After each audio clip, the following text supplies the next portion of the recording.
इलाही हिंद में जीना भी कोई ऐसा जीना है, इलाही हिंद में जीना भी ऐसा कोई जीना है। यहाँ मझधार में अब तेरे बंदों का सफीना है। अरब की सरजमी कितनी मुकद्दस है जहाँ वालों, अरब की सरजमी कितनी मुकद्दस है जहाँ वालों। खुदा का घर है मक्के में, नबी का घर मदीना है।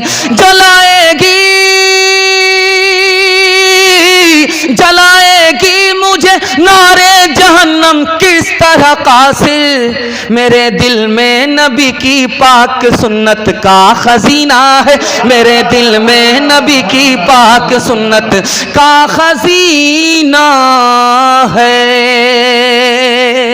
ध्यान से सुनिएगा, सुनाने के लिए जा रहा हूँ। रोज़ा नमाज आप कर लेते हैं, लेकिन आप मुसलमान नहीं हो सकते पक्के। अगर आपका मामला ठीक है तो आप सच्चे पक्के मुसलमान बन जाओगे। एक बात याद रखिए, मैं गारंटी के साथ आपको इस मसनद पर बैठ करके कहता हूँ, आपके घर में जो मुसीबत है वो 3 वजह से है। आप गुनाह करते हैं, हराम कमाते हैं गलत माहौल में। अभी जलसे से वादा दीजिए मुझको, मैं आपको गारंटी देता हूँ आपके घर में कभी आफत नहीं आएगी। अगर आप गुनाह छोड़ देंगे, गलत कमाना छोड़ देंगे, गलत माहौल में जाना छोड़ देंगे, आपके घर से मुसीबत निकल जाएगी। दिखाने के लिए जा रहा हूँ, ध्यान से इसको सुनिएगा। शादी का मौका है, बाप खामोश है, बेटा खामोश है, और उससे जब पूछा जाता है कि तुमको कुछ लेना देना है तो बताओ, कहा हम कुछ नहीं जानते, हम तो सुन्नत के मुताबिक शादी करना जानते हैं, मेरे बाप से पूछ लो। मतलब साफ है, बेटा भी भूमियार है और बाप भी भूमियार है। मतलब भी निकालना चाहता है, सांप भी मारना चाहता है, लाठी भी बचाना चाहता है। अब उस बाप से पूछा जा रहा है कि तुम्हारा कोई मुतालबा है तो बताओ, लड़की से शादी होना है, तुम्हारा बेटा है, तुम्हारे बेटे की शादी है, कोई बताओ मुतालबा है। तो वो बाप क्या कहता है, कोई मुतालबा नहीं है। अगर बुलेट दे दीजिएगा तो क्या फ़र्क पड़ेगा, आप ही की बेटी आएगी और जाएगी। मुतालबा कुछ भी नहीं है। भैंस दे दीजिएगा, बच्चे वाली भैंस, तो क्या फ़र्क पड़ेगा, उसका दूध आप ही की बेटी पिएगी। मुतालबा कुछ भी नहीं है। सिल्ली गोड़ी से पलंग मला करके दे दीजिएगा तो क्या फ़र्क पड़ेगा, उस पर आराम आप ही की बेटी करेगी। कितना बड़ा भूमियार है, काम भी निकालना चाह रहा, बदनाम भी नहीं होना चाह रहा। इंसाफ से बताइए, ये जो पलंग मिला है किसको मिला है, बेटी दामाद को। ये जो भैंस मिली है किसको मिली है, बेटी दामाद को। ये जो गाड़ी मिली है किसको मिली है, बेटी दामाद को। इस बानर बाप को क्या मिला, नाना की हुंडी। ये दूसरे की दुनिया बना रहा है, अपनी आखिरत बर्बाद कर रहा है। एक बाप था, दुनिया को ठग करके जा रहा था। बेटा को बुलाया कि फरिश्ता पकड़ेगा, बहुत धुलाई करेगा, वॉशिंग मशीन में जैसे धुलाई होती है वैसे धुलाई कर देगा। तो कहा कि अब्बा हुजूर क्या मतलब, कहा फरिश्ते को भी ठगना चाहते हैं। कहा फरिश्ता को कैसे ठग लीजिएगा, आपके बाप की मजाल है। कहा 2 मिनट में ठग लेंगे। कहा कि कैसे, कहा जब मेरा इंतकाल हो जाए तो मुझको पुरानी कब्र में दफन करना, नई कब्र में दफन मत करना। कहा अब्बा हुजूर नया मुर्दा नई कब्र में जाता, आप पुरानी कब्र में जाना चाहते हो। कहा बेटा जब पुरानी कब्र में दफन करोगे, फरिश्ता पूछने के लिए आएगा तो फरिश्ता को भी ठग लेंगे। अभी तो पूछ कर गए थे, क्या बार बार दिमाग खराब करने के लिए आ गए। ध्यान से सुनिएगा जो मैं आपको सुनाने के लिए जा रहा हूँ। आपको ये पैसा मिला, आपको ये गाड़ी मिली, आपको ये भैंस मिली, ये रिश्वत है। और रिश्वत ऐसे ही हराम है जैसे पेशाब हराम है।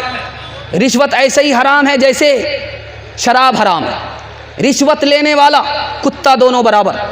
आप देखेंगे कुत्ते को जब वो ज़मीन पर चलता है तो सूंघता रहता है, सूंघता रहता है। क्या मतलब हुआ, वो सूंघता है कि कहाँ हमको खाना मिलेगा। और बेटा वाला सूंघता है, जेब को टटोलता है कि किसके यहाँ ज़्यादा माल मिलेगा। जो हाल कुत्ते का वही हाल रुपया पैसा मांगने वाले का। सच्चाई है, सुन लीजिए, अमल करना ना करना ये बात की बात है, लेकिन सच्चाई है, सुन लीजिए। दूसरी बात, आप देखेंगे कुत्ते को अगर कोई रोटी देता है तो दुम हिलाता है, अगर कोई रोटी नहीं देता उसको आंख दिखाता है। जब गरीब को देखता है बेटे वाला, उसको आंख दिखाता है, नहीं हमारा बेटा इस वक्त नहीं है, शादी नहीं करेंगे, 2 साल के बाद करेंगे। जैसे ही अमीर ने ऑफर कर दिया कि गाड़ी भी देंगे, पैसा भी देंगे, तो यूँ दम हिला रहा है। कुत्ता और गाड़ी मांगने वाला दोनों बराबर। तीसरी बात को याद रखिए, कुत्ते को देखिएगा आप कि 2 कुत्ते एक साथ मिल करके खाते नहीं हैं, झगड़ा करते। जबकि इतना बड़ा हाथी मरा हुआ है, अकेला वो खा नहीं सकता, लेकिन दूसरे को खाने नहीं देता। यही हाल मांगने वालों का है कि वो मजबूरी को नहीं देखता कि ये गरीब आदमी है, लेकिन मजबूरी का नाजायज़ फ़ायदा उठाता है। जो हाल कुत्ते का है वही हाल बेटे की तिजारत करने वाले का है। इंशाअल्लाह बेटे की शादी फ्री में नहीं करेंगे, हाथ उठा दीजिए।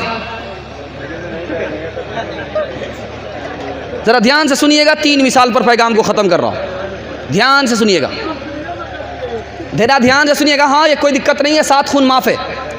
अगर मैं भी आपकी जगह होता और सवाल हो जाता, मैं भी फंस जाता, लेकिन 7 से ज़्यादा गलती करेंगे तो सीधा जनाजा पढ़ करके जाएंगे। ज़रा ध्यान से सुनिएगा, मैं आपको सुनाने के लिए जा रहा हूँ, बहुत ध्यान से सुनिएगा। शादी हो रही है, ये जैसे जलसे का स्टेज है, इसी तरह बाराती लोग बैठे हुए और दुनिया का बहुत बड़ा आलिम निकाह पढ़ाने के लिए आया। उस आलिम का नाम था अहमद अली लाहौरी रहमतुल्लाह अलैह, बहुत बड़े आलिम थे। निकाह पढ़ाने के लिए आए और जो लड़का दूल्हा था वो हज़रत का शागिर्द था, हज़रत उस्ताद थे निकाह पढ़ाने के लिए।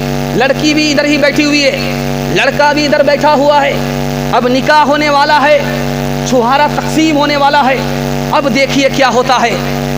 ये मोबाइल का ज़माना नहीं था, लड़की ने लड़के को देखा नहीं था, लड़का ने लड़की को देखा नहीं था।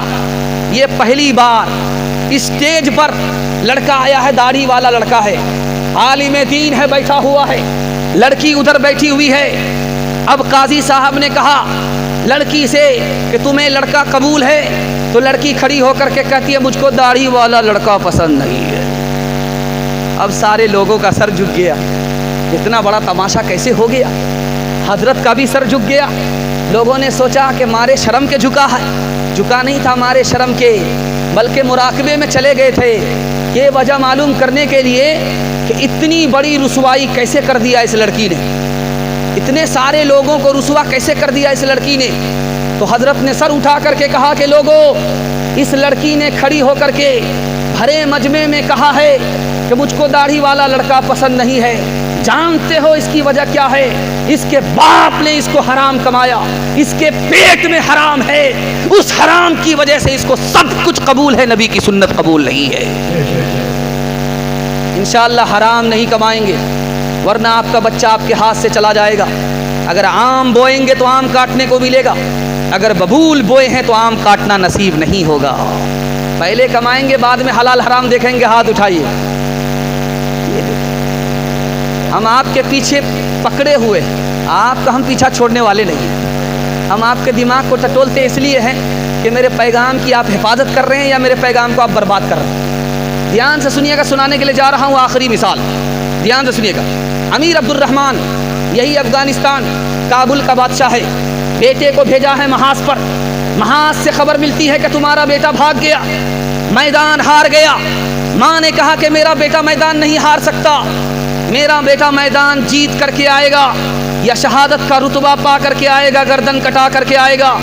माँ ने कहा कि नहीं, खबर वो सच्ची है। बाप ने कहा वो खबर सच्ची है, माँ ने कहा वो खबर झूठी है। थोड़ी देर के बाद खबर आई कि नहीं, वो खबर झूठी थी, तुम्हारा बेटा मैदान जीत करके आ रहा है। तो अब बाप ने बच्चे की माँ से पूछा कि तुमने इतना यकीन से कैसे कह दिया था? का इसलिए कहा, जब वो मेरी गोद में था उसको मैं दूध पिलाती थी तो पहले वजू करती थी, उसके बाद दूध पिलाती थी। दूध का असर है, मेरा बच्चा मैदान मार करके आएगा, हार करके नहीं आ सकता। इंशाअल्लाह हलाल कमाएंगे, बच्चे को हलाल खिलाएंगे। हाथ उठाइए, इंशाअल्लाह लूट करके लाएंगे।